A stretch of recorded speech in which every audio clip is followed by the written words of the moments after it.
एकदा क्रीडमानस्ते, दूसरी बोल दी है। एकता गृहदासीषु यशोदानंद गेहिनी, कर्मांतर नियुक्तासु निर्ममंथ स्वयं दधि। यानि यानि इह गीतानि तद्बाल चरितानि च, दधि निर्मंथने काले स्मरन्ति तान्यगायत। यहाँ पर बड़ी सुंदर कथा सुना रहे हैं सुखदेव भगवान। कह रहे कि एकदा गृहदासीषु यशोदानंद गेहिनी, एक बार क्या हुआ, घर की दासियों को सारी दासियों को भगवान ने अलग, यशोदा मैया ने अलग अलग कामों में लगा दिया और लगा करके, और इसके बाद स्वयं भगवान के लिए दधि मंथन करना प्रारंभ कर दिया। लेकिन यहाँ एक बड़ी सुंदर बात कही गई, ये भी ध्यान रखो। मालूम है क्या? यहाँ पर एक बात ये कही गई है बड़ी सुंदर कि यहाँ पर यशोदा मैया ने जिस समय दधि मंथन प्रारंभ किया तो भगवान की, सुखदेव भगवान कह रहे हैं कि सुनो, यानि यानि इह गीतानि, हे राजन परीक्षित, जो जो मैंने यहाँ तुम्हें कथाएं सुना दी हैं, तत्बाल चरितानि च, तत् माने वही वाले बाल चरित्र जो भगवान के हैं, तो दधि निर्मंथने काले, दधि मथते समय, स्मरंती, स्मरण करती हुई, तानि अगायत, उनको गाती जा रही हैं। सच बताना, जब तुम रोटी बनाती हो तो तुम क्या गाती हो? हैं? कुछ नहीं, वो वाला नहीं गाती हो कि मिलो न तुम तो हम घबराए, नहीं गाती।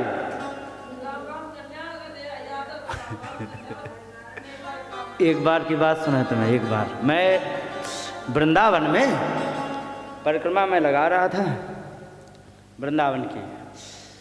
उस समय बढ़िया था, एकादशी थी। तो एकादशी में तो ये स्थिति, किसी भी एकादशी में यदि तुम कोई वृंदावन गए तो अटल्ला चुंगी पड़ता है वहाँ पर, तो वो रोड जाम हो जाता है एकदम। क्यों? इधर से वाहन आ रहा है, इधर से परिक्रमा जा रही, बिल्कुल क्रॉस बनता है, तो रोड बड़ा भयंकर जावा। ऐसे ही परिक्रमा चल रही थी तो एक पास में गांव है, पानी गांव, ठीक है। तो जैसे ही मैं सोहम आश्रम से प्रारंभ करता था तो थोड़ा आगे चले तो दो लड़कियां मिल गईं, परिक्रमा लगा रही थी। दो लड़कियां मिल गईं तो वे सीधे वहाँ से निकल के और कालीदय होते भय और सीधे आगे सुदामा कुटी होते भय, पानी घाट होते भय, वहाँ तक जब तक गए तब तक कम से कम 1-1.5 घंटे आगे पीछे रहीं, कभी हम आगे कभी वो आगे कभी। तब तक उसने 1950 से लेकर के 2010 तक के सारे फिल्मी गाने सुना डाले, समझे। और कहने क्या आई थी? परिक्रमा। यही होता है, सही गाइडेंस ना मिले, हालांकि उनका दोष नहीं है। क्यों? लड़कियां बच्चियां थीं, बहुत ज़्यादा रही होगी, 16-17 की बच्चियां थीं, समझदारी नहीं थी उनकी। लेकिन सही गाइडेंस ना होने के कारण यहाँ भगवान के कीर्तन गाने चाहिए। उन्होंने 1950 से लेकर के और तब तक के, और ये घटना भी लगभग 2010-11 की रही होगी, तो सारे गाने सुना डाले साहब। मैं निकला गड्डी लेके, उत्थे चोर आया, चिपका लो फेविकोल से, सारे गा दिए। तू चीज बड़ी मस्त मस्त, सारे उन्होंने सुना डाले। तो एक बात बताओ, जब परिक्रमा लगाने जो व्यक्ति ऐसा जाएगा तो भोजन बनाने में क्या गाएगा? भगवान का भजन या चिपका लो फेविकोल से? और एक बात और बता दें, इसके पीछे बड़ा विज्ञान है, सुनो। बहुत काम की एक बात हमें याद आ गई, अब बता के ही पीछा छोड़ेंगे क्योंकि ये बहुत आवश्यक है। ध्यान रखना माता जी, जिस भावना को लेकर के तुम भोजन बनाने बैठ जाओ, ठीक है, जिस भावना से भर करके तुम भोजन बनाने बैठोगी, वो भावना का जो हार्मोन होता है ना, वो उस भोजन में चला जाता है, ठीक है।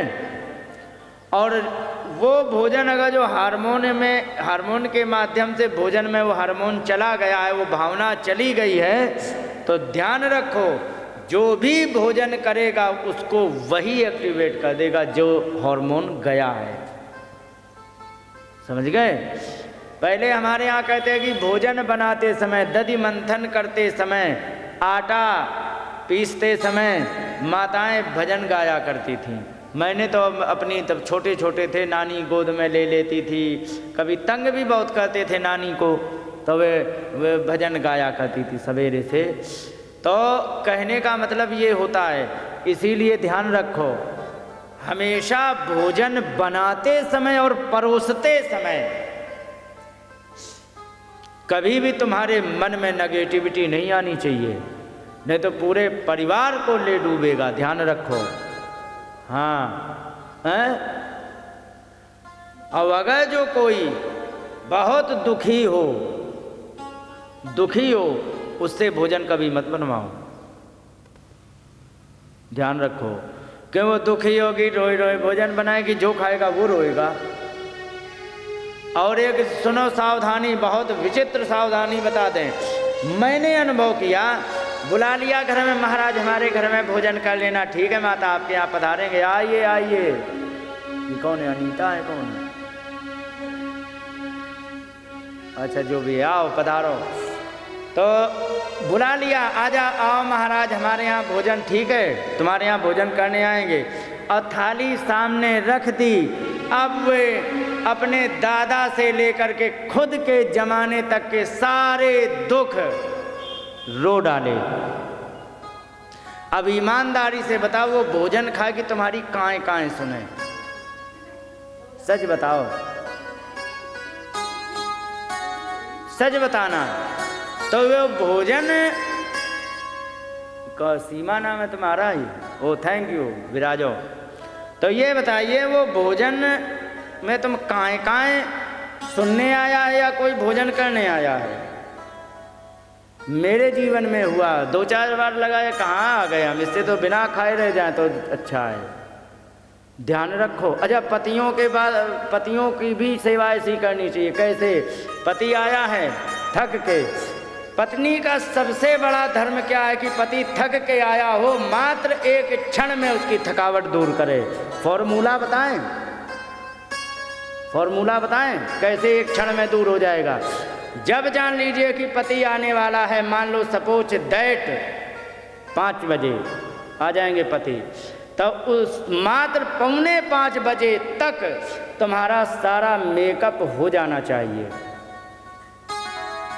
मजाक नहीं कर रहा हूँ, हाँ तो मैं मजाक लग रही है, ये शास्त्र की बात बता रहा हूँ। हाँ समझ गए, मजाक नहीं है। और आ करके कितने भी घर में लड़ाई झगड़ा या महाभारत का 18 दिन का युद्ध हो गया हो, उससे मिलो तो पहला इंप्रेशन मुस्कुराते हुए होना चाहिए।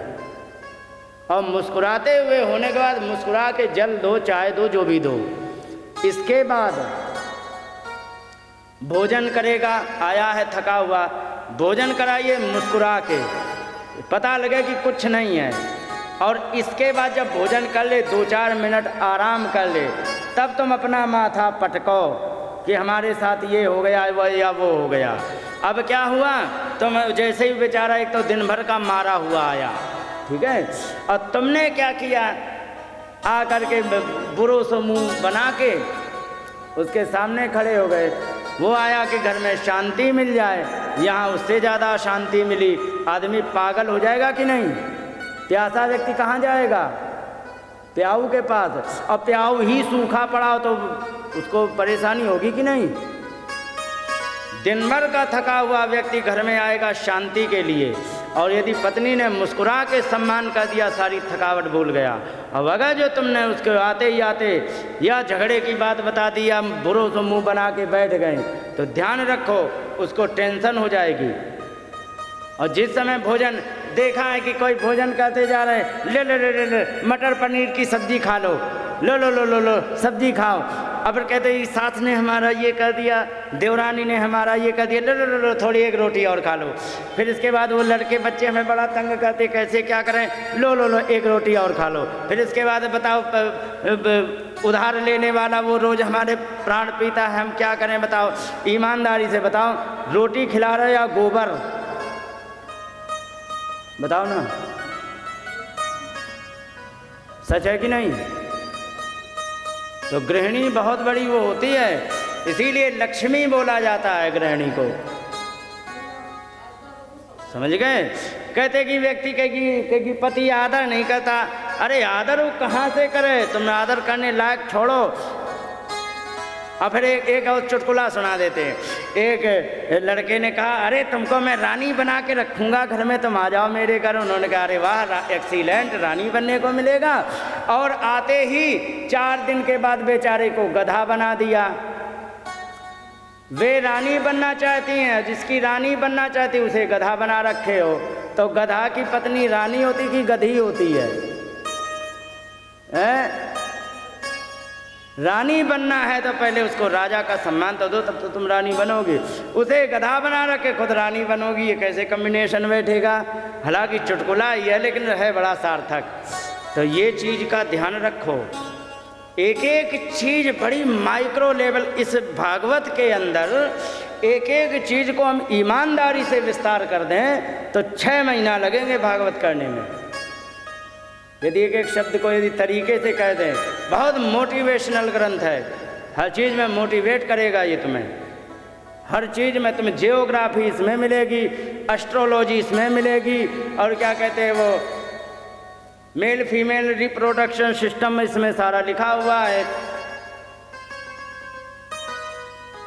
पूरा एटलस इसमें छपा हुआ है। बताओ क्या करोगे, पूरे का पूरा इसमें सब दिया है। तरीके से यदि कथा करना शुरू कर दें, ईमानदारी से 6 घंटे लगेंगे, 4 घंटा पर डे के हिसाब से।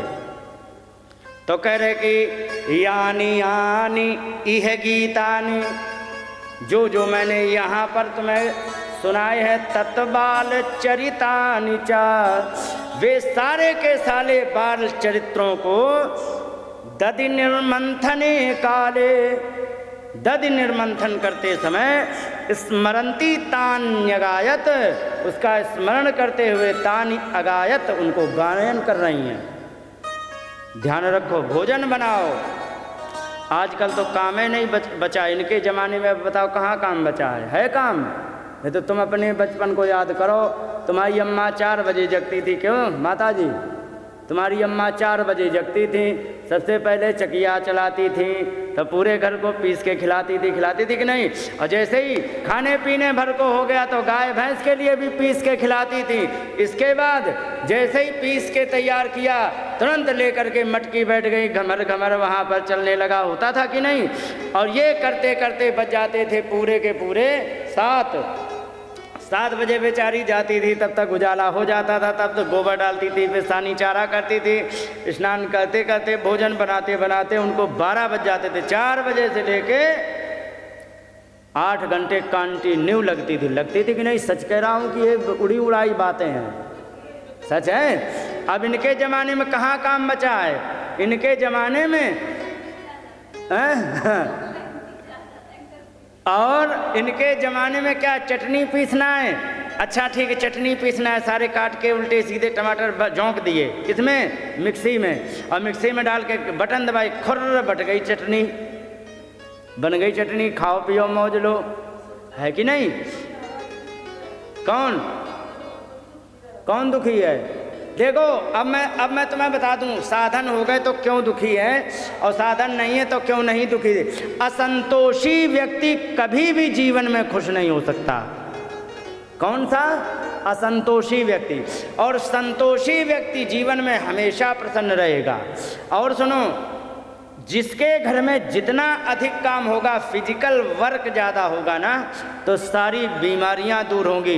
ये पढ़ाती हो ना, आपने एक बीमारी सुनी होगी, PCOD, polycystic ovarian disease. Reason क्या है? एक्सीलेंट, दे दिया जवाब, बैठे। हाँ, अरे इसीलिए तो इन जैसे के सामने बैठ करके कथा करने में आनंद आता, क्योंकि जो इसमें लिखा है इनको अच्छी तरह समझा सकते हैं। पॉलीसिस्टिक ओवरियन डिसीज जो होती है, PCOD, ये केवल इसलिए होती है फिजिकल वर्क ना होने के कारण, हार्मोनल डिसबैलेंस होने के कारण। एस्ट्रोजन एंड्रोजन हार्मोन इनबैलेंस हो जाते हैं, होता है कि नहीं? Oestrogen and androgen hormone imbalance हो जाएंगे तो पॉली माने बहुत अधिक, जहाँ एक ओवम बनना चाहिए वहाँ लाइन लग जाती है, और काम के एक और नहीं होते कि नहीं। यही बीमारी है ना, कोई और कुछ तो नहीं है। और जब काम के एक और नहीं, ओवम बहुत बन गए, बच्चा कहाँ से हो बताओ? और जब एक बनेगा तो परिपक्व बनेगा, उसी से प्रजनन होता है। और ये हो क्यों ना है? अब इसके पीछे कारण सुन लो। इसके पीछे मात्र और मात्र कारण क्या है? बच्चे को तुमने खूब नहला धुला के बढ़िया से तैयार करके और उसको भोजन पानी बांध करके और उसको भेज दिए, जाओ बच्ची पढ़ाओ। दरवाज़ा से बाहर निकली, बस में आके लद के चली गई, वहाँ बैठ गई आराम से, वहाँ पर गई, उन्होंने वहाँ छोड़ दिया विद्यालय में। विद्यालय में 10 कदम चले, आ गई क्लास, पहुँच गए। यदि बाई चांस छत पर भी जाना है तो कहो, वो क्या कहते हैं, स्लाइडर होता है, लिफ्ट या स्लाइडर, इनका इस्तेमाल कर लिया, वहाँ फिजिकल वर्क ख़त्म। इसके बाद सवेरे 10 बजे से लेके 4 बजे तक जो भी टाइम टेबल हो, आई डोंट नो, तो वहाँ बैठे रहे, वहाँ से फिर लाद के घर में छोड़ दिए, तब तक हो गई शाम। थोड़ा बहुत टीवी कार्टून वगैरह देख लिया और इसके बाद खाया पिया, होमवर्क किया, सो गए, और फिर वही रूटीन वर्क चल रहा कि नहीं? कोई फिजिकल वर्क नहीं। अब इनके ज़माने में तो पढ़ने जाओ चाहे डिग्री तोड़ने, गोबर तुम्हें डालना है तो डालना है। हम ये भोगे हैं तब हम जानते हैं। सच है कि नहीं? एक और डिसगाइड तो नहीं किया मैंने, सच है। यही बातें हैं, इसलिए माता सुखी नहीं है। और शरीर कब सुखी होता है मालूम है? एक चीज़ और बता दें, जब फिजिकल वर्क अच्छा होता है ना तो डोपामाइन रिलीज ज़्यादा होता है, गावा रिलीज ज़्यादा होता है, समझ रही हो ना? और जब डोपामाइन रिलीज ज़्यादा होगा तो बताओ वो खुश होगा कि नहीं? तो सुखी है। और जिसका डोपामाइन ही मर गया है तो उसको फिर नेगेटिविटी आएगी, फिर वो दुखी होगा, मुंह लटका के बैठ जाएगा पिटे जैसा। तो इसलिए फिजिकल वर्क जब होता है तभी सारी चीज़ें, सारे सिस्टम सही रहते। बोलिए गोविंद भगवान की जय। यानी यानी इह गीतानि तत्बाल चरितानि च दर्दि निर्मंथने काले स्मरंती तान्यगायत। यहाँ पर कह रहे हैं कि यानी यानी इह गीतानि, जो जो मैंने यहाँ पर परीक्षित जी तुम्हें सुना दिए हैं ना बाल चरित्र, तो उनको सबको दधि निर्मंथने काले, दधि मंथन करते समय स्मरंती, याद करती हुई, तान अगायत, उनको गा रही हैं यशोदा मैया। तो इतने में क्या हुआ? लाला ने सोची माता बड़ा ध्यान से, बड़े ध्यान से हमारी लीलाओं का गान कर रही है, इनकी समाधि लग गई है। देखें समाधि कच्ची है कि पक्की। और धीरे से चुपके से आए तो यहाँ लिखा है गृहीत्वा दधि मंथानम न्यषेधत प्रीतिमा वहन। एक बात बताएं, आपने कभी कभी कोई काम किया होगा, जैसे कि चक्की चला रही बड़े ध्यान से, ठीक है ना? मान लो कोई काम कर रही हो, अब पोता आके गले में लिपट जाए, प्यार आता है कि गुस्सा है? क्या आता है?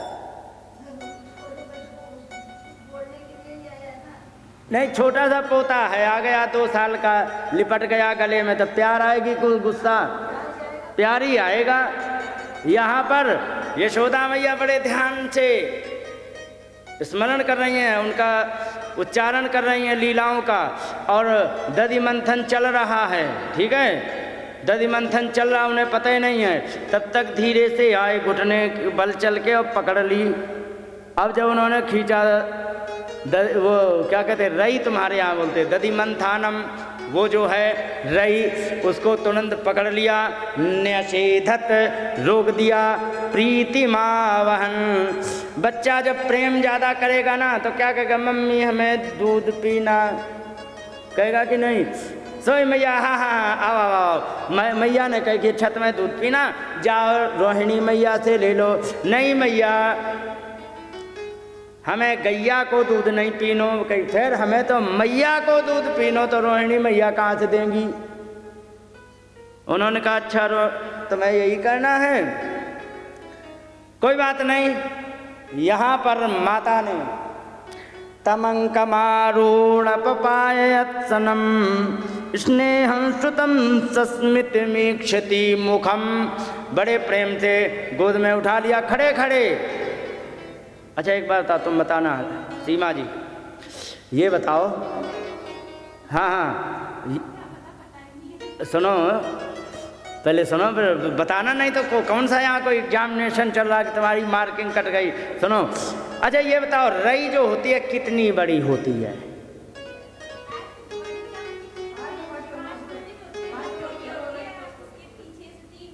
नहीं नहीं लंबाई बताओ, बाकी हमें तुम तो उसका नक्शा बताओ। बाकी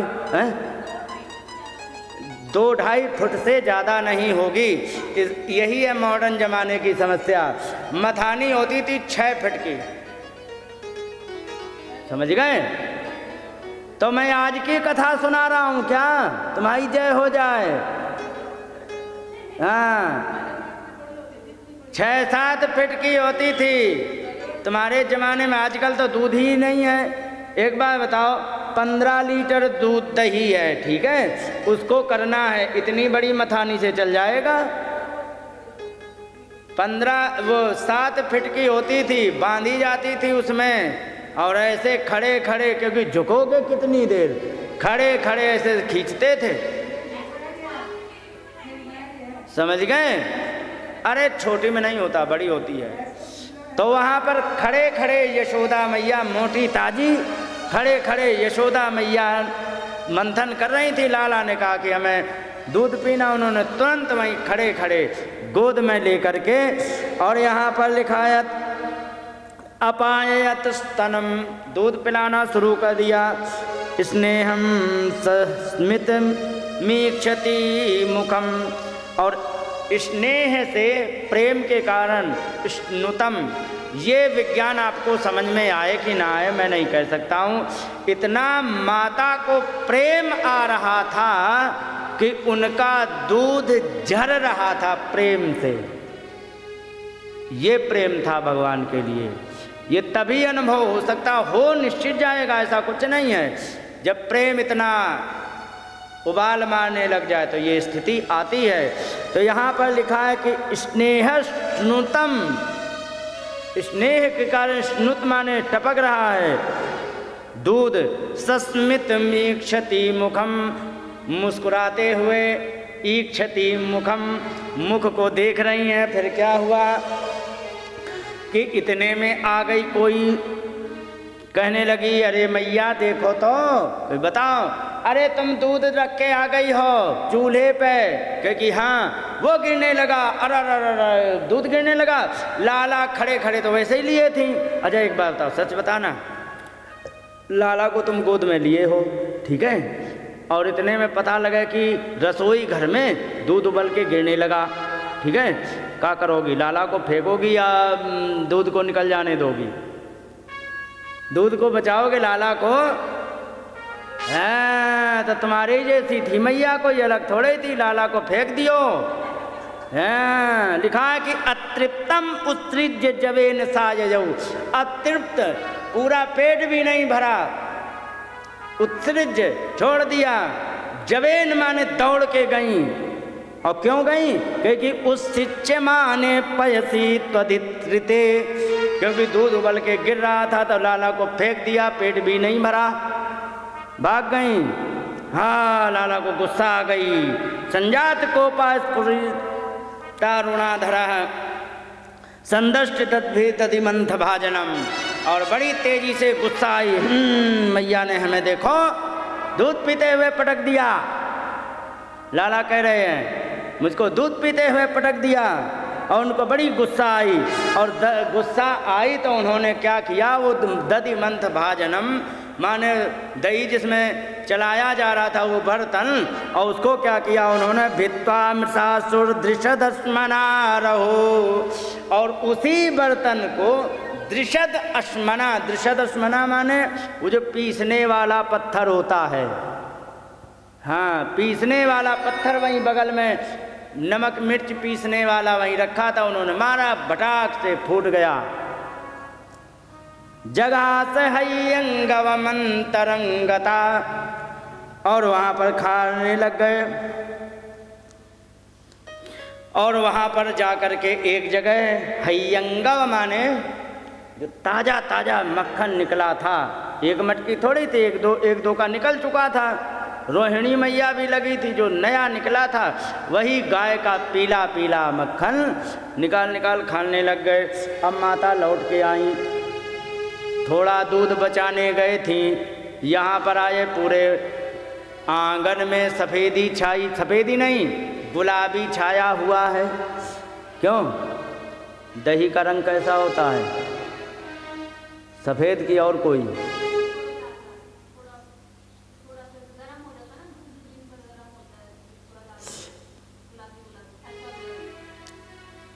39वां कार्यक्रम कर रहा हूँ। सीमा जी तुम पहली ऐसी मिली हो जिसने एकदम करेक्ट जवाब एक वाक्य में दे दिया,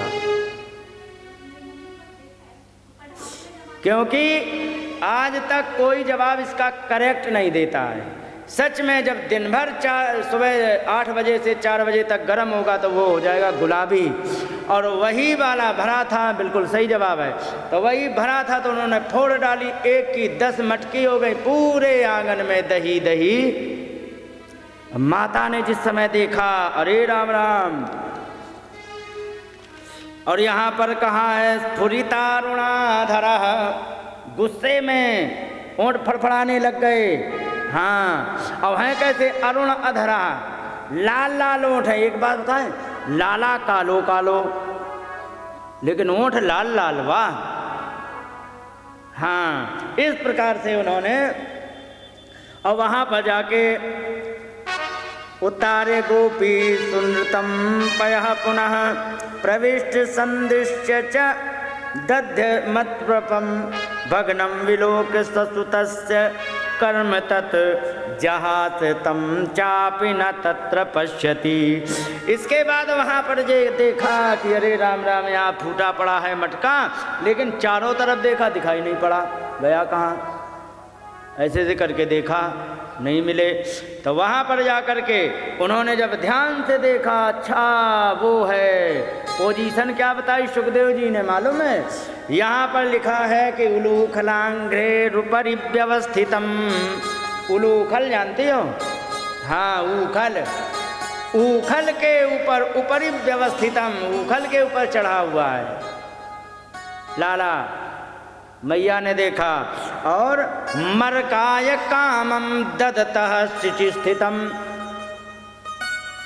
जो शिचि माने जो सीके होते हैं ना, उसको संस्कृत में शिचि बोलते हैं, तो उसमें जो रखा हुआ मक्खन था उसको मरकाय कामम ददतः।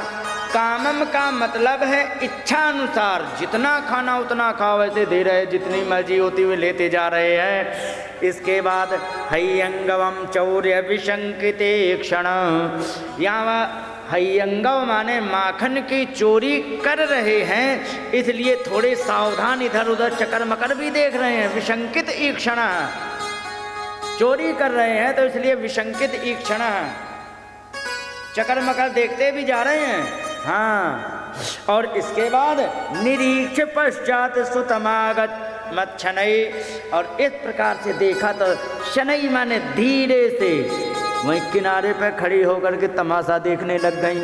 यहाँ भंडारा चल रहा, माता तमाशा देखते हुए मुस्कुराती जा रही है। अच्छा लाला, और देते देते अब इतने में क्या हुआ कि भगवान ने एक बार देख लिया, अरे मैया आ गई, पीछे खड़ी है, और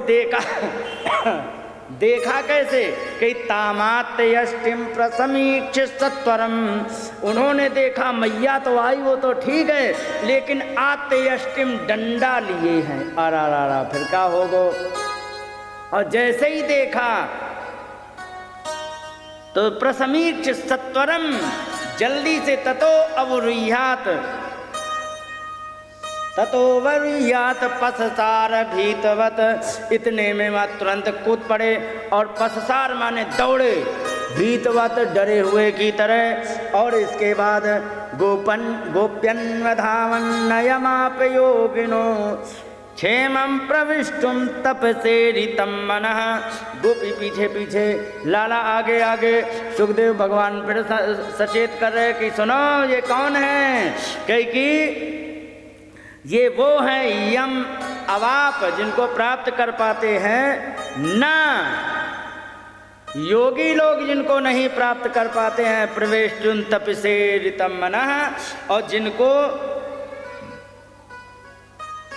योगी लोग मन में ध्यान लगा करके भी जिनको नहीं पा सकते हैं, वो परमात्मा प्रेम के वशीभूत होकर के यशोदा मैया के आगे आगे जा रहे। यशोदा मैया डंडा दिखा के पीछे से दौड़ती जा रही पकड़ने, और इस प्रकार से जब पकड़ने गई तो वहाँ पर ऐसे ही तुलसीदास जी भी सचेत करते हैं। जब भी कोई विचित्र कथा आती है, जैसे ये सुखदेव जी बार बार सचेत कर देते हैं, सुनो ये वो परमात्मा है जिनका मन में स्मरण करते हुए योगी लोग नहीं पाते। यही ऐसे ही वो भी सचेत करते कि निगम नीति शिव ध्यान न पावा, ताहि धरी जननी हठ धावा।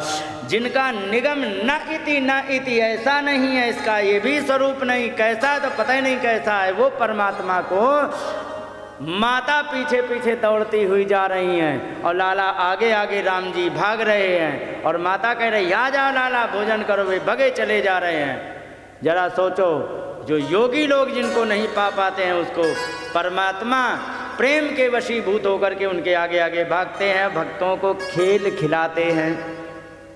समझ गए? इस प्रकार से इन्होंने भी सावधान किया।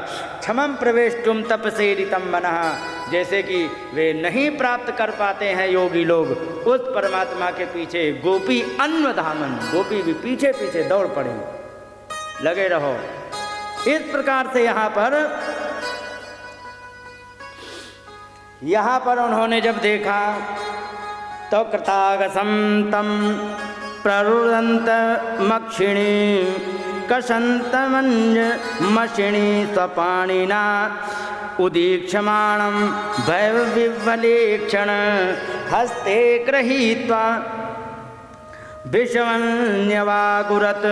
कहने लगे सुखदेव जी, क्योंकि अपराध किया था, कृतागसम अपराध किया था, मैया यशोदा ने पकड़ा है, दौड़ाया है और पकड़ लिया उन्हें, तो अपराध किया था, तो अपराध करने पर डर रहे हैं और रोने लग गए।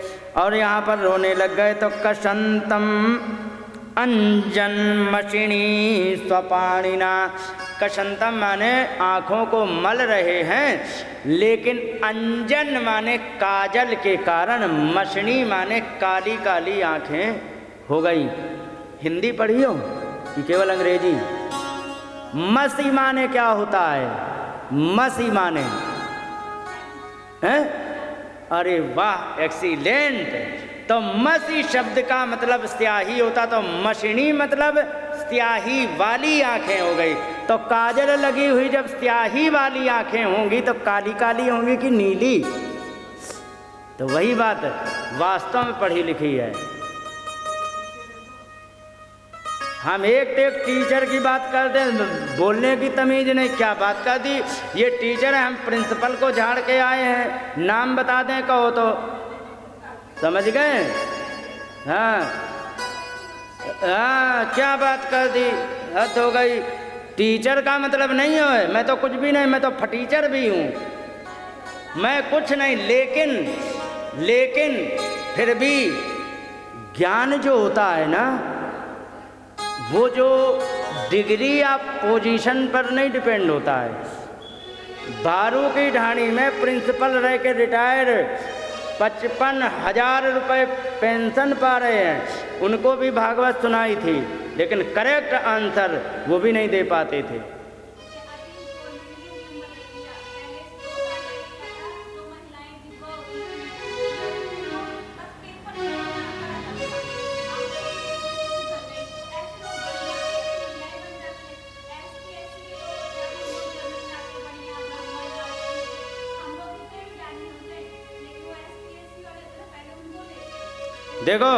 देखो इस जगह कहीं गड़बड़ी है, बता दें कैसी।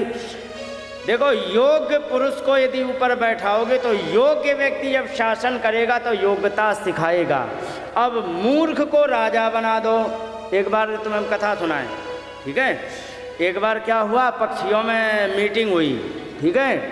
हाँ, उन्होंने प्रेस कॉन्फ्रेंस करी, मीटिंग करी, कहने लगे ऐसा करो, अपना राजा बताओ। हम सबके देखो, जानवरों में शेर राजा है, मनुष्यों में राजा होते ही हैं, पक्षियों का कोई राजा डिसाइड नहीं है, डिसाइड करो।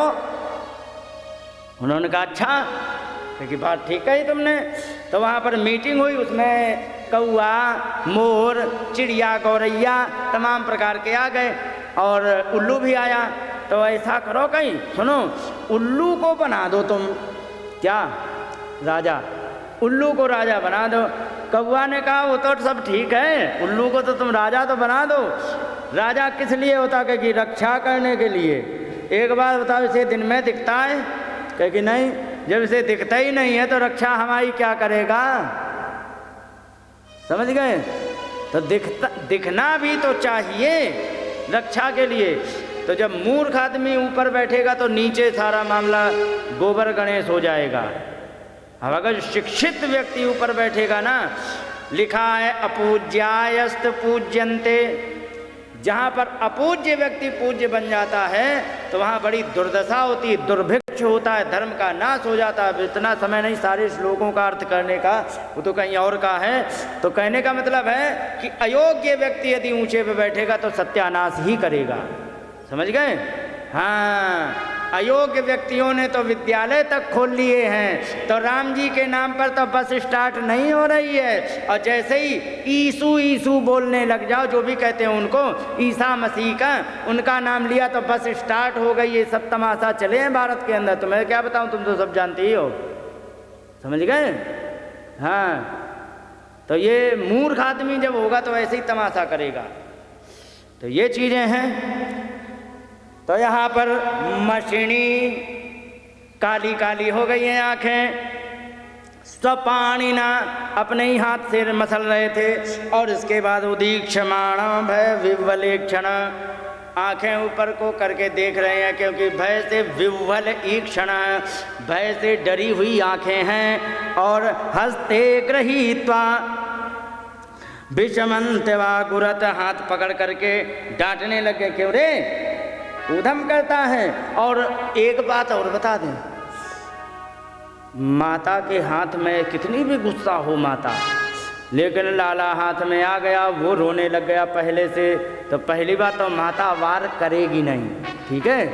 और बाई चांस गुस्सा नहीं रुकी, वार कर भी दिया तो बच्चे से पहले माता रोती है, होता कि नहीं, मैंने देखा है। माता के आंसू झरते जा रहे, उसको थप्पड़ कर दिए, घूंसा मार दिए, वो रो रही हैं। अब पिटे हैं लाला, रो रही माता। तो माता ऐसी बड़ी दयालु प्रवृत्ति की। अब जब इतना डरा हुआ देखा माता ने, तो लाला को मारने की योजना कैंसिल कर दी। और जब मारने की योजना कैंसिल कर दी तो त्यक्त्वा यष्टिम सुतम भीतम विज्ञायान भगवत्सला, कहने लगे कि जैसे ही डरा हुआ देखा तो उस यष्टि माँ ने छड़ी को त्यक्त्वा फेंक दी।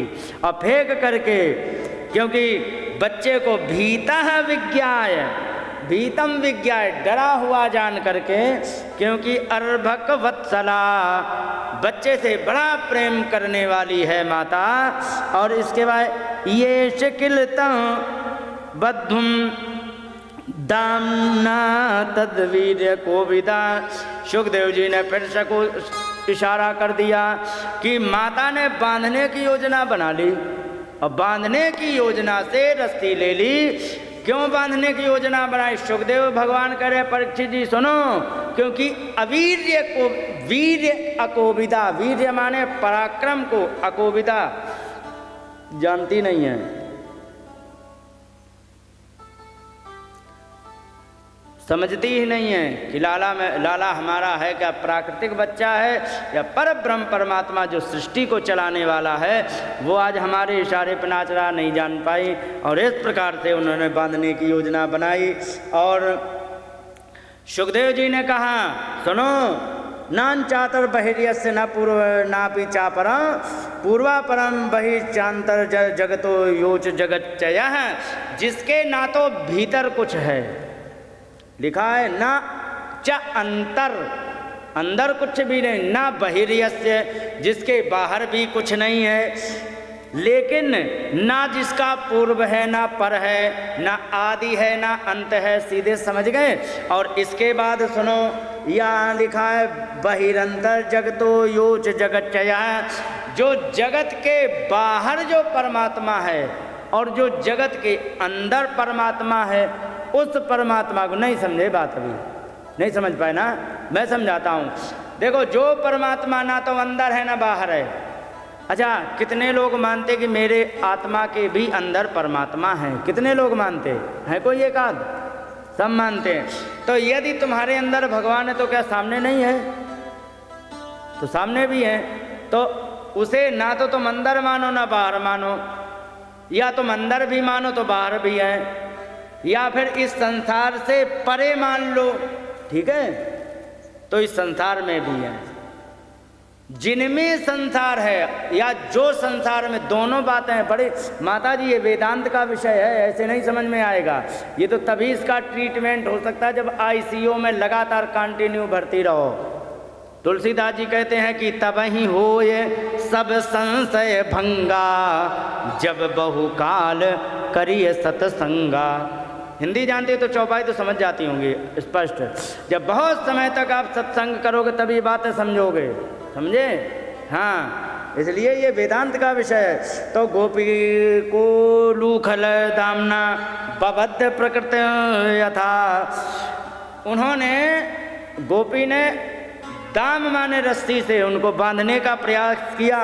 और यदासीत दपि नूनम, रह गया ऊपर, हाँ लिखा है, ऊपर वाला है, अभी तो पीछे का आ गया। यहाँ लिखा है द्वंगुलो नूनम भूतेन संदधे आद्य गोपिका। और जैसे ही वो रस्सी ली, बांधने का प्रयास किया, 2 अंगुल ऊनम अभूत। समझ गए? ऊन माने क्या होता है मालूम है? ऊन माने, हाँ, वही वाली ऊन जिसका स्वेटर बनता है। अच्छा, उसका क्या मतलब होता है? जनी जननी मानहु जिय ऊना, तुम ते अधिक राम कर दूना। सुनिए, पढ़िए ना सबने चौपाई सुंदरकांड की। हाँ, तो यह ऊना का मतलब क्या है? हाँ, यही है। हिंदी समझना बड़ा कठिन है। ऊना, ऊन का मतलब होता है कम। ऊन मतलब कम। जैसे कि 30 में 29 को हिंदी में क्या कहते हैं? 29 का मतलब जानती हो? एक कम। 29 है, ऊन माने कम, 30 माने 30 से। इसी को यदि उसमें संस्कृत में कहने लगे तो एकोना विंशति, एकोना त्रिंशति, त्रिंशति माने 30, एक ऊन, ठीक है? एक कम हो जो 30 में, वो है संख्या। एक कम हो जो 20 में, वो है 19। ऊन 20 होता है, सही में आता है। एकोना विंशति, समझे? तो ये द्वे अंगुल नूनम अभूत, 2 अंगुल रस्सी छोटी पड़ गई। और जैसे ही छोटी पड़ी तो दूसरी रस्सी गांठ ली उन्होंने, और जैसे ही दूसरी बांधी, यदासी तदपि नूनम तेनान्यदपि संदधे, जैसे ही वो छोटी पड़ गई तो तेन अन्यम संदधे, दूसरी लेके और जोड़ दी। लो फिर बांधने का प्रयास किया तो या तदापि तद द्वयंगूलम न्यूनम तद, और वो भी जो जोड़ी वो भी छोटी पड़ गई। और तद आदत्त बंधनम, फिर उन्होंने दूसरी रस्सी ले ली, उसको भी जोड़ी, फिर छोटी पड़ गई। लो हर बार 2 अंगुल रस्सी छोटी पड़ जाए। और जैसे ये देखा तो इस प्रकार से एवं स्नेहादामनी यशोदा संदत्यपि गोपी नाम स्मंती नाम स्मयंती नाम विस्मिता भवत, और जो गोपियाँ थीं वो मुस्कुराने लग गई। यशोदा मैया कह रहे क्यों हंस रही है, तूने ही बिगाड़ा इसको, हमारे लाला को। माता बांधे वो बंधे नहीं, माता तंग हो रही हैं। तो अगर जो अगल बगल की खड़ी हो ना जो बहुत प्रेम करने वाली, तो मुस्कुराती हैं, देखो मैया को क्या तंग कर रहे हो छोटो सो लाला। और जैसे ही गोपी ने तंग किया, मुस्कुराना शुरू किया, यशोदा मैया कहने लगी तू ही बिगाड़ रही है मैं छोरा को। वे मुस्कुराने लग गई। और बड़ा आश्चर्य हुआ कि क्या बात है, इतना प्रयास कर रहे हैं लेकिन बंद क्यों नहीं रहे। क्योंकि वे एक बात भूल गई हैं। रामचरितमानस में इसका उत्तर कांड में 119 नंबर पर शायद दोहा है कि जो चेतन को जड़ करे, जड़ ही करई चैतन्य, अस समर्थ रघुनायक ही, भजहि जीव ते धन्य।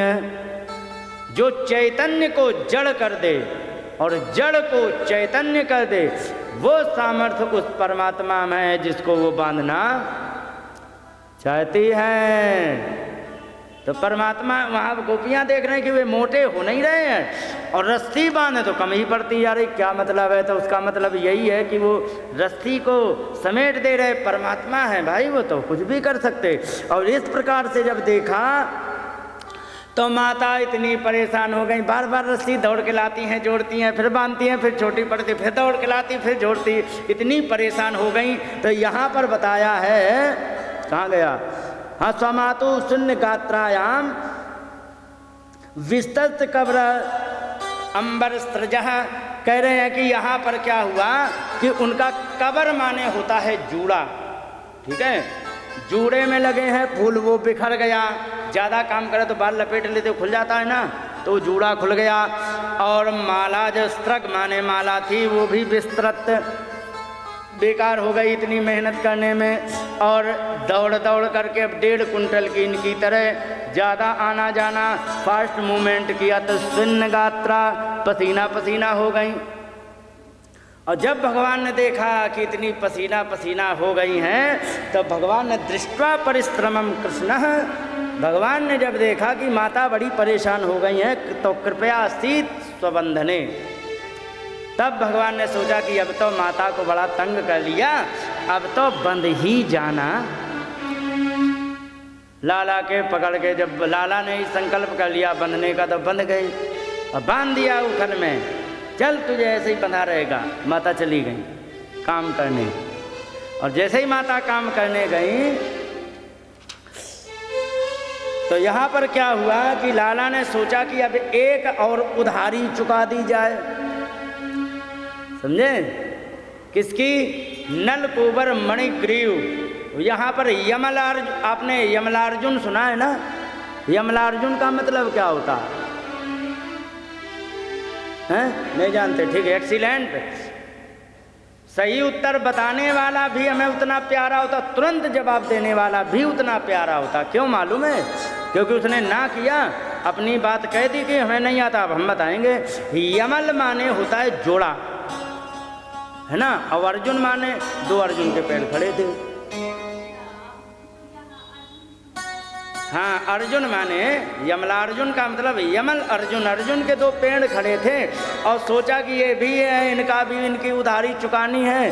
नारद जी ने जो कह दिया था, तो इनकी भी उधारी चुका दी जाए। तो यहाँ पर भगवान यहाँ पर कह रहे कि नेमं विरिंचो न भवो ना श्रीरंगप्य संश्रया प्रसादम ले बिरे गोपी यत्तत्प्राप विमुक्तिदात। देखो सुखदेव जी फिर सावधान कर रहे हैं, कह रहे कि सुनो, न इमं विरिंचो न भवो, इनके प्रसाद को न विरिंच माने ब्रह्मा जी ने ये प्रसाद पाया, ना भवो शंकर भगवान ने नहीं पाया, ना स्त्री लक्ष्मी जी ने प्रसाद नहीं पाया। कि कौन सा, कई प्रसादम ले भिले गोपी, वो कृपा प्रसाद जो गोपी पा रही है वो कहाँ गया, हाँ, तत्प्राप विमुक्तिदात, उसको मुक्ति पाने वाला जो होता है वही पा सकता है। वो प्रसाद आज गोपी पा रही है, क्यों? प्रेम के वशीभूत होने पर। और बांध करके चली गई। अब इन्होंने क्या, उखल में बांध दिया था तो उखल को गिराया और गिरा के घसीटना शुरू किया, और शुरू करके यहाँ पर सारी बातें इसमें क्या कहें, और भी तो लिखा ज्ञानी नाम चात्म भूता नाम यथा भक्ति मतामी है, वो छोड़ो, अब हो गया, बहुत हो गया। और इसके बाद कहने लग गए यहाँ सुखदेव जी कि वे जा करके अर्जुन, हाँ मुस्कुरा क्यों नहीं माता, क्योंकि हमारी बात पे होगी आपस में। अच्छा ठीक है, एक्सीलेंट, हाँ आपस में ही लगी रहो। पुराणार्ध शापेन वृक्षतां प्रापितो महात नलकूबरमणि ग्रीवाविति ख्यातौ श्रियान्वितौ। कहने लगे कि दो वृक्ष पड़े थे ना, पुरा नारद शापे ने, पहले नारद जी ने शाप दे दिया था, वो दोनों वृक्ष बने हुए वहीं खड़े थे नंद बाबा के यहाँ। तो तुरंत कहने लगे, अरे अरे महाराज, गुरुदेव गुरुदेव, इतनी शॉर्टकट मत मारो। फिर अरे कि हमें बता दीजिए। यहाँ पर कहने लगे कथ्यताम भगवान ने तत्तयो शापस्य कारणम, हे भगवान ये बता दे उनके शाप का कारण क्या था। सुखदेव जी ने तुरंत वहाँ देखो भगवान की। अच्छा एक बात है, परीक्षित जी को जहाँ पर कोई जैसे ही शॉर्टकट निकलना चाहते हैं ना सुखदेव, तो तुरंत पूछ लेते हैं, क्यों? क्योंकि उनके घर की कहानी है, भगवान उनके घर में रहे हैं, दादाजी पर खूब कृपा की है, तो सारी बात को विस्तार से पूछ रहे हैं। महाराज कथ्यताम भगवान ने तत्तयो शापस्य कारणम, उन दोनों को जो शाप मिला था उसका कारण बता दो। और यत्तद विगर्हितम कर्म ये नवा देवर्षि तमः, कहने लगे कि क्या अपराध कर दिया था जो कि देवर्षि नारद जी ने शाप दे दिया। तो सुखदेव जी कहने लगे सुनो, इसका कारण ये था कि एक बार ये आ गए और आ करके हिमालय पर्वत की तरफ नल कुबर मणिग्रीव, जो दोनों लड़के थे कुबेर के, ये आकर के देवियों अप्सराओं को साथ में लेकर के वहाँ विहार करने लग गए। और वहीं गंगा जी देखी, चलो सोचा नहा लिया जाए। सबने कपड़े उतार दिए, एक एक कपड़ा सबने उतार दिए, और क्योंकि चारों तरफ सुनसान था, सब ने कपड़े उतार के साइड में रख दिए। अप्सराओं ने भी और उन्होंने दोनों ने उतार के कपड़े नहाने लग गए। इतनी देर में यहाँ पर लिखा है, कहाँ गया, और ऐसे नहीं थे। वारुणी मदिराम पीत्वा मदा घूर्णित लोचनई, वारुणी नाम की मदिरा पी ली थी और मद से आघूर्ण, नशे में आघूर्ण माने आंखें घूम रही थी, ऐसे ऐसे कर रहे थे चारों तरफ, और घुस गए पानी में, नहाने लग गए, मौज मस्ती करने लग गए। और इसके बाद यहाँ पर आ गए तब तक नारद जी, और जैसे ही नारद जी आए तो अधिष्ठिताम तद्देवर्षि भगवान तत्र कौरव, हे कौरव परीक्षित जी, वहाँ पर नारद जी आए। और नारद जी जैसे ही आए तो देवियों ने जैसे ही देखा, अरे नारद जी आए, नारद जी आ गए, तो उन्होंने देखते ही तम दृष्ट्वा व्रीडिता देव्य विवस्त्रा शाप शंकिता, उन्होंने जैसे ही देखा तो सारी की सारी देवियाँ व्रीडिता माने बड़ी लज्जित हुई, और शाप न दे दें इस शंका से उन्होंने क्या किया कि वह शांति परियदूर शीघ्रम, जल्दी जल्दी कपड़े पहन लिए। लेकिन विवस्त्रौ नैव गुह्यकौ, वे दोनों ठूंठ जैसे खड़े रहे। ठूंठ समझती हो क्या होता है? एक्सीलेंट, जिसकी डालें काट दी गई, ठूंठ खड़ा हो, बिल्कुल ठूंठ जैसे खड़े रहे, बिना तौलिया तक नहीं लपेटी, विवस्त्रा निर्वस्त्र खड़े रहे। नैव गुह्यकौ, वे दोनों ने कपड़े नहीं पहने। तब यहाँ पर नारद जी को बड़ी गुस्सा आई। तौ दृष्टवा मदिरा मत्तो श्रीमदांध सुरात्मजो, वे सुरमा ने कुबेर के जो पुत्र थे उनको देख करके और उनको नारद भगवान ने अनुग्रह करने के लिए, उन पर कृपा करने के लिए, उनका नशा उतारने के लिए उन्होंने क्या किया कि उनको शाप दे दिया। और क्या कहा जरा सोचो, बड़ा बढ़िया। यहाँ पर जो धन के घमंडी होते हैं ना, उनके लिए इतनी बढ़िया बातें कही गई हैं कि इसके लिए अगर जो इसको कोई ना संस्कृत जानता हो तो वो लिख के धर ले, बड़ा अच्छा रहे। इतनी बढ़िया बातें यहाँ कही गई हैं। यहाँ कहा गया या नान्योजताम जोश्यान बुद्धि भ्रंशो रजो गुणा श्रीमदादाभिजात्यादिव यत्र स्त्री दूत आसवम।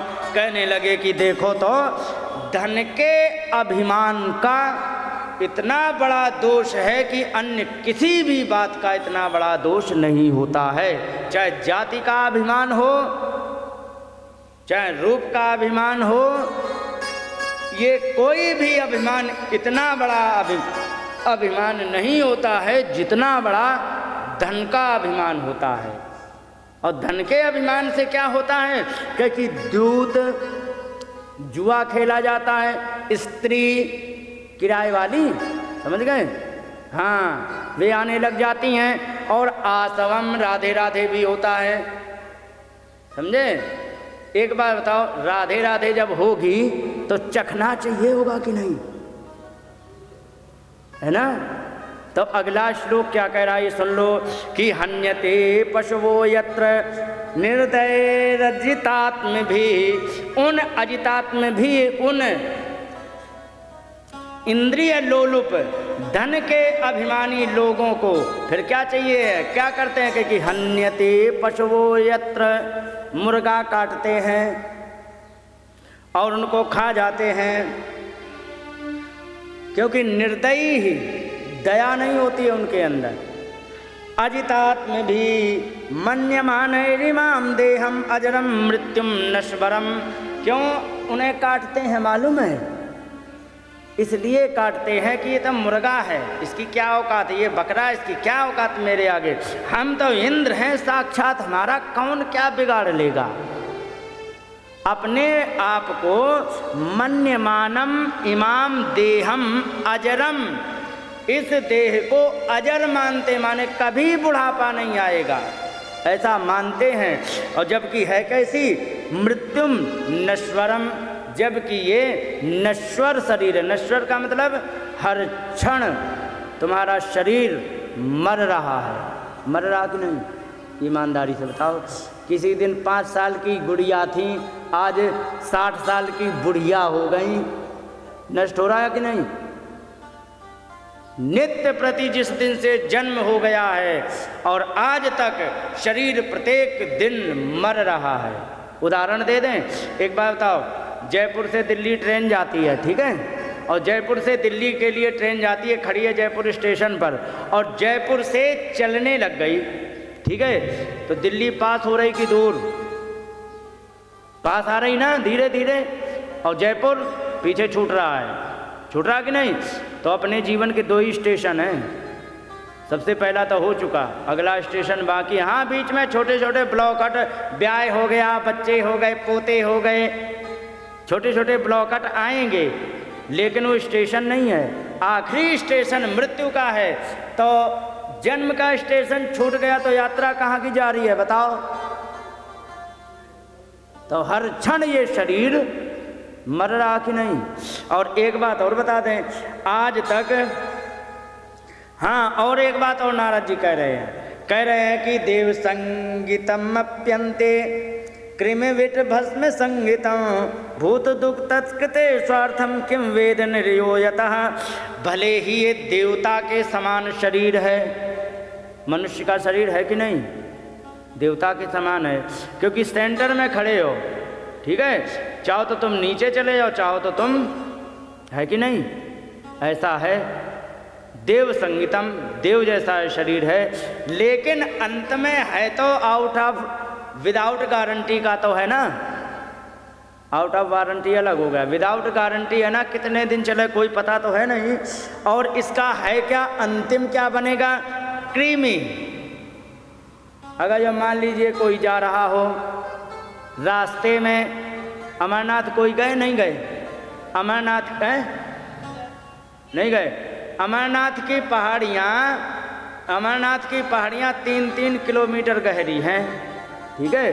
अब अगर जो बाई चांस पैर फिसल के आधा किलोमीटर नीचे गिरेगा, क्या दशा होगी। ऐसे दिल के टुकड़े 1000 हुए, एक इधर गिरा और एक होगा कि नहीं, तो वहाँ से कोई निकाल के लाएगा, मर गया वो, तो वहाँ पर जब पड़ा रहेगा तो क्या अंत में बनेगा, कीड़े पड़ेंगे, और कीड़े से खत्म, वही कहा कृमि। और मान लो सियार ने खा लिया तो अगले दिन राधे राधे कराएगा कि नहीं खेत में कहीं। तो विट माने मल, भस्म। और अगर जो कहीं घर में राधे राधे हो गए कोई, तो जा करके राम नाम सत्य है धर के चले जाएंगे और एक जगह जा करके जलाएंगे कि नहीं। तो भस्म संगीतम, अंतिम क्या बचेगा, या कीड़े पड़ेंगे, या कुत्ता सियार का मल बन जाएंगे, या तो भस्म। इसके अलावा क्या बचेगा बताओ। इतना सब हो करके भी इन्हें ये पता नहीं है कि धन के अभिमान में इतने मतवाले हो जाते कि दूसरे जीवों की हत्या करने लग जाते, यही पेट भरने के लिए। और क्या होता है, हाँ, भूत दुख तत्कृते स्वार्थम किम वेद निर्यो यतः। कहने लगे कि ऐसा अनिश्चित बिना गारंटी का शरीर पाके भी लोग प्राणियों से द्रोह कर देते हैं। कहते ना कि तुम्हें हम देख लेंगे, कहते कि नहीं। और उससे लौट के पूछ लिया जाए कि तू हमें क्या देखेगा, शीशा देख जाके, समझे। लेकिन शीशा भी सबको नहीं दिखाई पड़ता ना। तो ऐसा व्यक्ति फिर प्राणियों से द्रोह करता है, और द्रोह करके ये भी नहीं जान पाता कि उसका असली स्वार्थ क्या है, शरीर से क्या किया जा सकता। और जो वो जान नहीं पाता है, फिर क्या निरयोयतः, इसी से फिर नरक की प्राप्ति करा लेता है। बुरे कर्म करेगा नरक मिलेगा कि नहीं। तो निरयोयतः, निरय माने नरक होता है, उससे नरक मिलता है। और जिस शरीर का आज तक यही नहीं पता लगा पाए हैं हम आज तक कि ये शरीर है किसका। नारद जी कह रहे हैं कि देहा किमन्नता तु स्वम निषेक्तुर्मातुरेव चा मातुः पितुर्वा बलिना क्रेतुरग्ने सुनोपि वा। ये देह हमारा यही पता नहीं है कि किसका है। पिताजी अपने कहते हैं कि ये मेरा शरीर है, कहते ना ये मेरा बच्चा है। और एक अन्न देने वाला अन्नदातु, जो अन्न देता है, वो कहता है ये तुम मेरे अधीन हो। और इसके बाद मातु, माता कहती है मेरा लाला है। पितुर्वा, पिता कहते हैं मातु पितुर्वा, माता का पिता जो होता है। माता के पिता कौन होता है, नाना। नाना भी दावा ठोकते हैं कि लाला आ गए हो तो हमारी बिटिया ना होती, तुम लल्लू कहाँ से आ जाते, और तुम नहीं आते तो तुम्हारा अधिकार मुझ पर है, मेरा अधिकार है तुम पर। और बलिना, कोई पकड़ ले गया डंडा मार मार के गौशाला में छोड़ दिया, पहले अच्छी तरह सेवा की, चल गोबर डाल। बेचारा गोबर डालना जैसे ही आया सोई देख के काँप गया, चल चारा डाल। तो बलवान व्यक्ति यदि उठा ले जाता तो वो कहता कि तेरे तुझ पर अधिकार मेरा है। और क्रेतु, कोई खरीद लेता है। अग्नि है, अग्नि कहती है हमारे लिए है। और सुनो पिवा, कुत्ता कहते लाला कहिएगा जो तुम वैसी जगह मर गए तो हम ही खाएंगे नोच नोच। तो कौन है इस शरीर का असली मालिक। पिताजी कह रहे थे ये हमारी बिटिया हैं, अब बिटिया का कर दिया ब्याह है। पति कह रहे ये हमारी हो गए लाला, तब लाला कह रहे कि ये हमारी मम्मी हैं। पोता हो गए, वे कह रहे हमारी दादी, तुम किसकी किसकी हो। जिसका आज तक ये पता नहीं लगा है कि ये है किसका, उस पर इतना बड़ा घमंड कि तुम जीवों को मारते हो, इतना बड़ा अभिमान, अन्याय करते हो।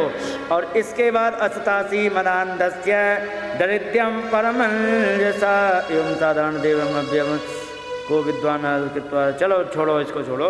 इसके बाद यहाँ लिखा है शास्त्री मदान्धस्य दरिद्रम परमंजसा, इसलिए इनकी आँखों पे चर्बी जो चढ़ गई है ना, उस चर्बी को काटने के लिए दारिद्र्यम परम अंजसा अंजना, अंजन मैंने काजल, इनकी आंखों में जो चर्बी चढ़ गई है इनको दूर करने की सबसे बढ़िया काजल है कि इनको गरीब कर दो, तब इनकी अकल ठीक आएगी।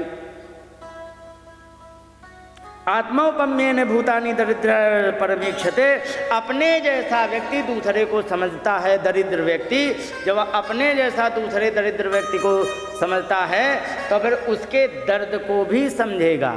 एक बार बताओ, जिसके कांटा ना लगा हो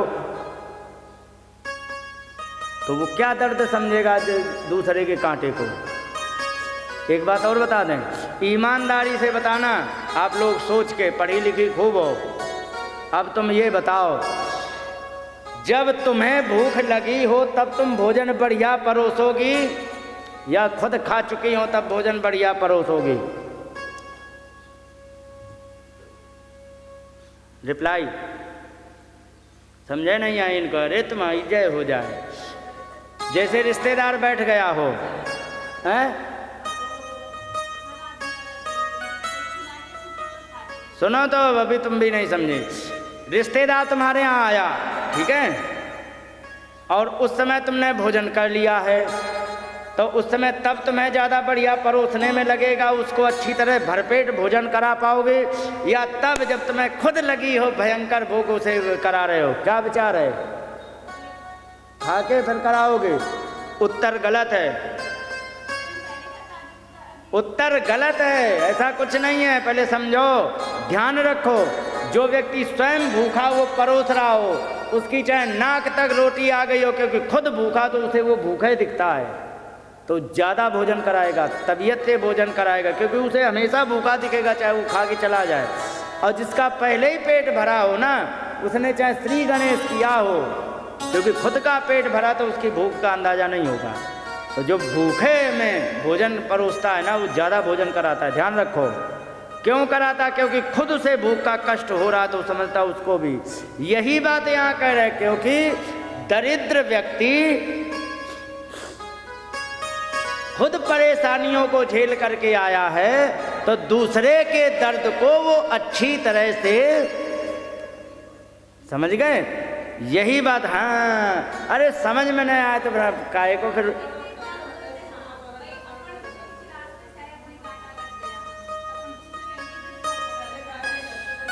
यही कह रहे हैं, बड़े ध्यान से सुनना पड़ेगा। यहाँ पर लिखा है दरिद्र निरहं स्तंभो मुक्तः सर्व मदैरिह कृच्छ्रम यदीक्षे आपनोति तदहि तस्य परम तपः। कहने लगे कि यहाँ पर दरिद्रता जो होती है, जो दरिद्री व्यक्ति होता है, उसके अंदर घमंड नहीं होता है, और जब उसके पास घमंड नहीं होता है तो मुक्त सर्वमदई ही है, सारे अहंकार से रहित होता है। और कृच्छ्रम यदृच्छयाप्नोति, यदृच्छया का मतलब होता है प्रारब्धवश जो भी कृच्छ्रम आपनोति कष्ट प्राप्त करता है, तद ही तस्य परम तपः, वही उसकी सबसे बड़ी तपस्या होती है। इसलिए भगवान गरीब कर देता है। और नित्यम क्षुच्छाम देहस्य दरिद्र नान्य कांक्षणा इंद्रियाण्यपि शुष्यन्ति हिंसामपि विनिवर्तते। कहने लगे कि जो व्यक्ति होता है तो नित्यम क्षुच्छामा, क्षुत् माने भूख से, क्षामा माने कमजोर जो हो जाता है, तो दरिद्रस्यान्न कांक्षणा, वो धन अन्न प्राप्त करने के चक्कर में जब घूमता रहता है तो उसकी, क्योंकि भूख मिट नहीं पाती है, तो सारी इंद्रियां उसकी शांत हो जाती हैं, और शांत हो जाने के कारण हिंसाम अपि विनिवर्तते, हिंसा से भी वो दूर हो जाता है। उसे सीधी आलू की सब्जी और रोटी मिल जाए पेट भर लेगा, वो मुर्गा मार के नहीं खाएगा। कौन? दरिद्री। और जब वो मुर्गा मार के नहीं खाएगा तो हिंसा आदि से रहित हो जाएगा। और इसी प्रकार से यहाँ पर कहा गया है कि दरिच्यन्ते साधवा समदर्शिना, जो साधु लोग होते हैं ना वो हमेशा दरिद्री को ही अपना चेला बनाते हैं। क्यों? क्योंकि दरिद्रता के कारण इंद्रियां तो वैसे ही उसकी नष्ट हो चुकी हैं। अब इसको जो हम आत्म मुक्ति का ज्ञान देंगे वो बड़े आसानी से पकड़ लेगा, क्योंकि धनी व्यक्ति जो होता है ना उसकी इंद्रियां ही नहीं कहे में होती हैं। और इसके बाद यहाँ पर कहा गया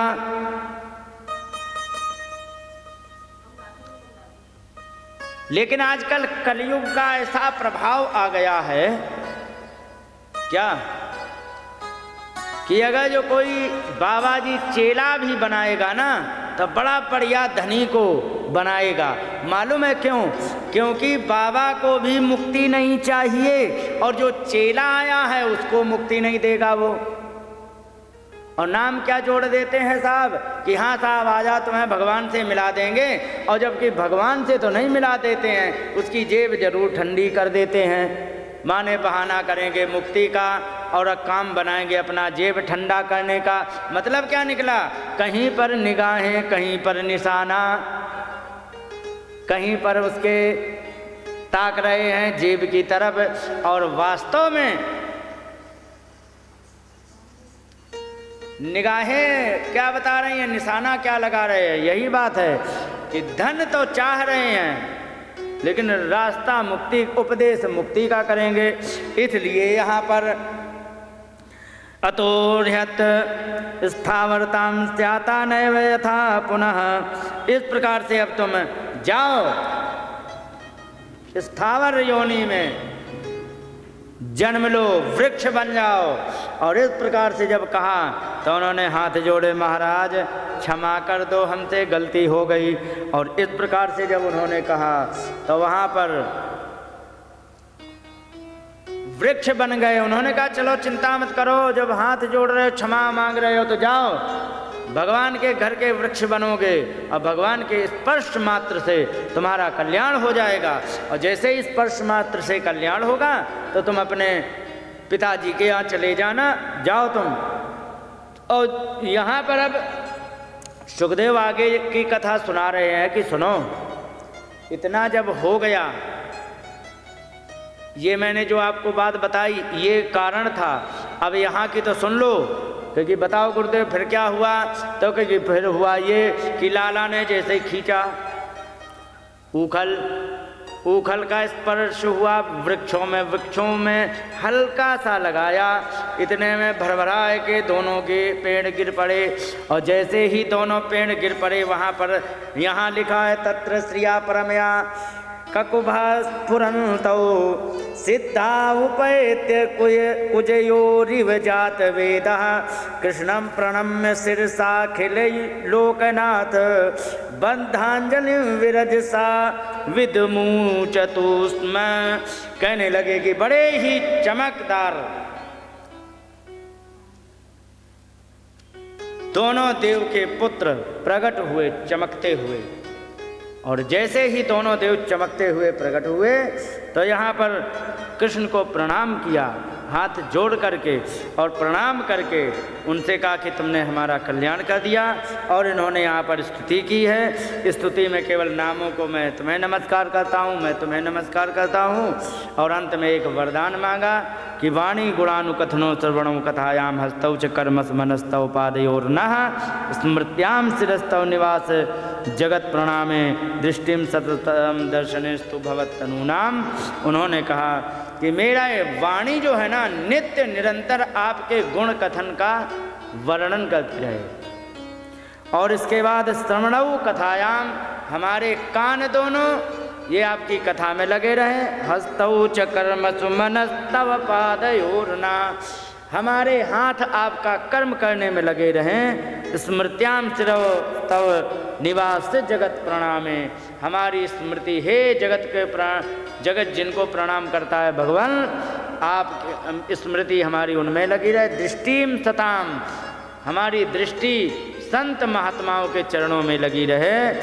दर्शनेस्तु भवत्तनूनाम, दृष्टि से संत महात्माओं का दर्शन होता रहे, और जो कि भवत्तनूनाम आपके ही शरीर हैं। ऐसे उन्होंने कहा, भगवान ने कहा कि अब तुम जाओ अपने पिताजी के यहाँ।